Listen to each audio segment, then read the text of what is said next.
বিসমিল্লাহির রহমানির রহিম। রাব্বি জিদনি ইলমা। মুমিন নিয়ে আমি একটি কবিতা রচনা করেছি।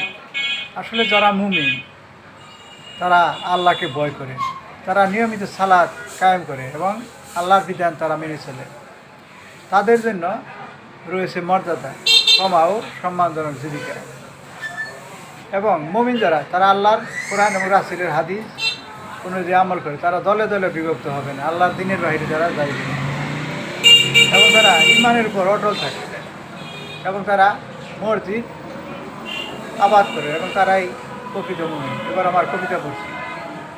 মুমিন যারা আল্লাহকে ভয় করে, তারা সালাত কায়েম করে আল্লাহর বিধান মেনে চলে, তাদের জন্য রয়েছে মর্যাদা, ক্ষমা ও সম্মানজনক জীবিকা। তাই মুমিন হও, আল্লাহর দিন মানো।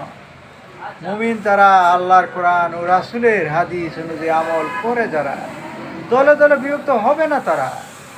ইসলামকে জীবন বিধান হিসেবে গ্রহণ করে যারা, আল্লাহর দিনে আসে তারা। ইমানের উপর অটল তারা, আল্লাহর দিনে আসে যারা। মুনাফিকি থেকে দূরে তারা, মসজিদ আবাদ করে যারা, মুমিন তারা।